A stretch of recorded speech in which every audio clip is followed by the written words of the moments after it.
Welcome back to Dad's Game Shelf, guys. We're back with our wrap up for the Quest of Dungeons series. Over the last few weeks, we've played this game quite a bit, and I've had a chance to frame up some of my thoughts for where this game falls for me.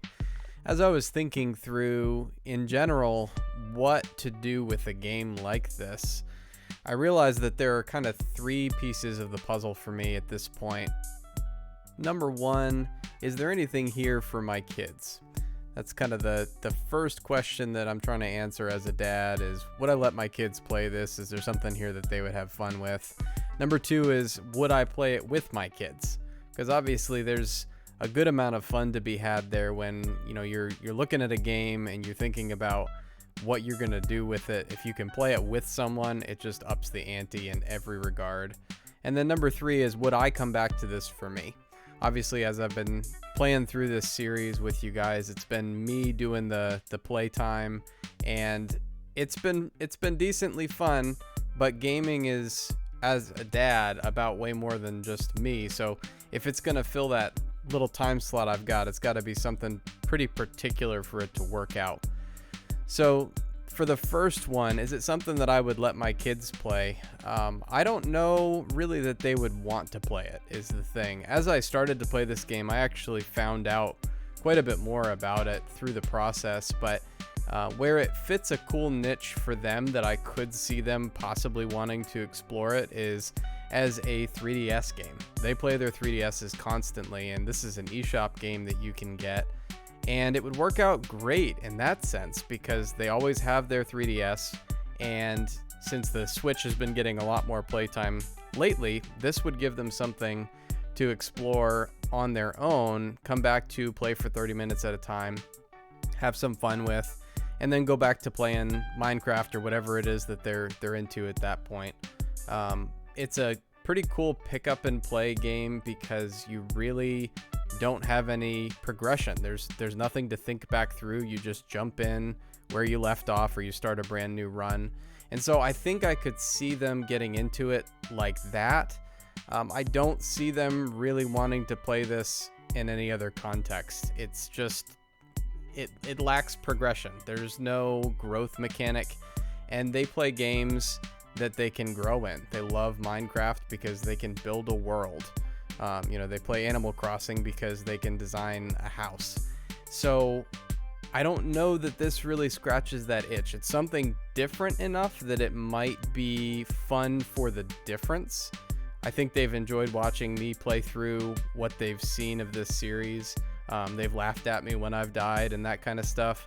But is there something there for them? I'm not sure. It just depends on if they're ready to venture out and try something different, because it's way outside the norm of what they usually play. The second feature for me, obviously, like we said at the beginning, is can I play it with my kids? This game's not multiplayer.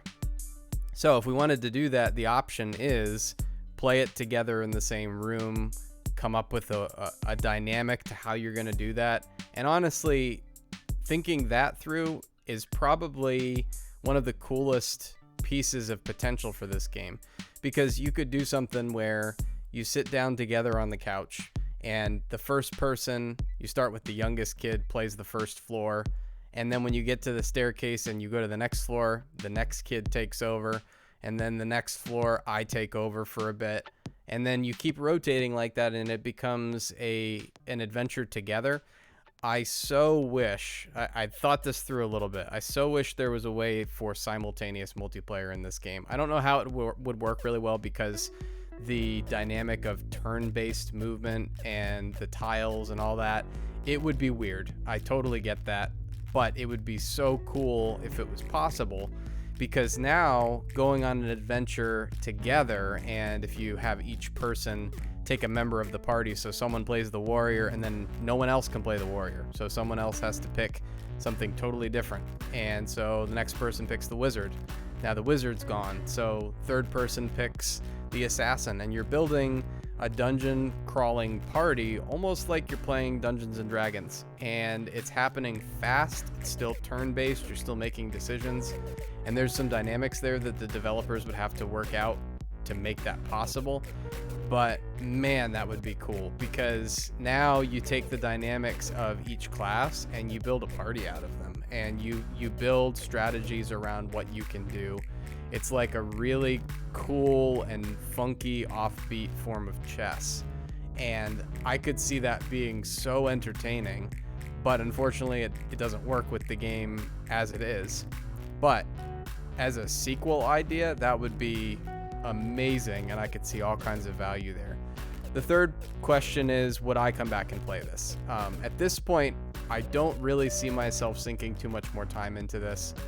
I would love to beat the game, but it's just from the perspective of I'm annoyed that I haven't beat it. It's a frustration factor, and that's a crummy reason to play a game. You want to play a game because you're going on a journey that is fun, you're enjoying the story, there's a game mechanic that scratches a particular itch for you that you can't experience somewhere else. But if I'm just going to go finish a game to get achievements or to knock it off a list, I don't have time for that kind of gameplay. 10, 15 years ago I did, and I played games for achievements back then. It was a common thing for me to look at, can I 100% this game? Can I earn everything it has to offer? And right now, that doesn't make sense to me anymore.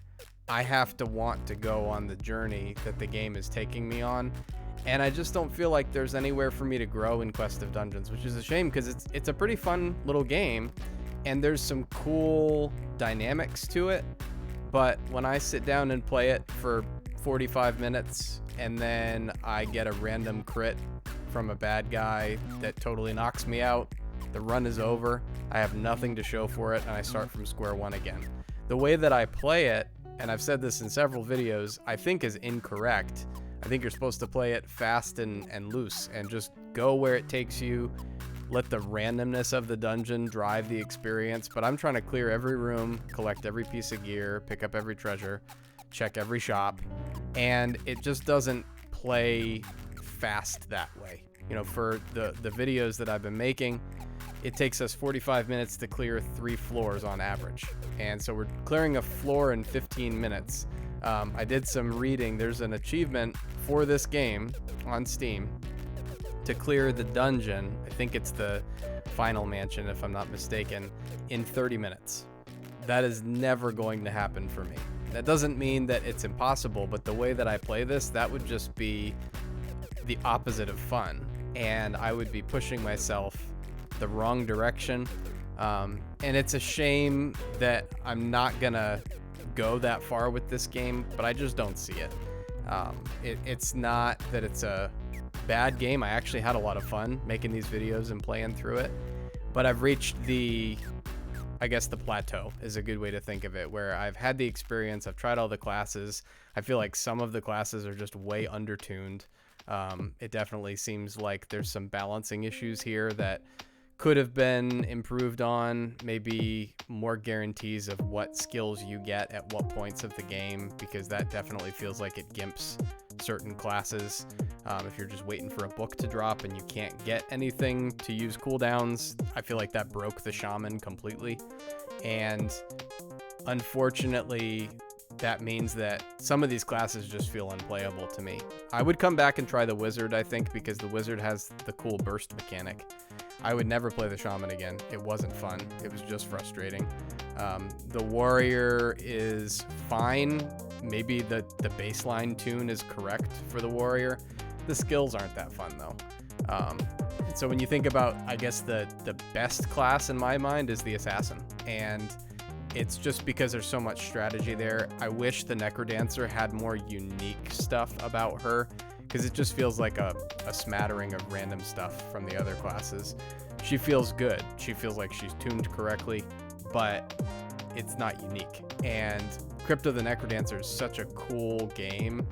I wish some of that could have made its way in here. And I understand, I mean, development limitations, and the fact that it's a crossover at all is pretty cool. So you get what you get and you enjoy it, but there's a missed opportunity there. So I think for me, I'm done with this game. I don't really see myself coming back. It was a fun little journey to go on. and I'm glad you guys came along for the ride. But I don't really know that this makes it onto my shelf. Now, I could see, if it's cheap enough and on sale, I could see picking it up for my kids on their 3DSs, that kind of thing. Or maybe sitting down on a Friday night on the couch, pass the controller around, even set a 5-minute timer, and you have to pass the controller after 5 minutes. That kind of crazy party mechanic could be really fun, or even faster than that. But me, by myself, I'm not coming back. And I think my kids on their own, they're probably not going to check it out either. It's just that possibility of a weird co-op mechanic that intrigues me at this point. So we'll see. I'll have to let you guys know if that's something we ever end up doing. Friday nights are sometimes pretty crazy, but if things slow down enough, could be a fun thing to try. You know, we've played Super Mario Odyssey and taken turns that way on Friday nights, and we've played Minecraft Dungeons, which is a whole nother thing for another video that is pretty fun. And I mentioned they love Minecraft. I'm not super into that, but watching them play, that kind of thing. So it's, I don't know, there's something there, but probably not for right now. Maybe something to swing back around to later on. But in the meantime, I'm looking forward to checking out the next game that might make it onto the shelf for me. And we'll have to wait and see what we get from the randomizer. I hope you guys will check out the next video when it goes up on that, so you can see what's coming next. I'm excited. I think it's going to be something fun, something different. And hopefully you guys will enjoy it for the different kind of journey we'll go on together. I really appreciate all of the support you guys have shown the channel so far, liking the videos, making comments, subscribing, checking it out as you're able. And hopefully we can keep doing this for a while, keep checking out different games, pushing that random button to see what we get. Who knows what's going to come down the pipe next. But in the meantime, thanks a lot for watching, guys. I appreciate your time, and I appreciate all of the feedback and input that you might share with me in the comments down below. And until next time, hope you guys have a good one, and we'll catch you in the next video.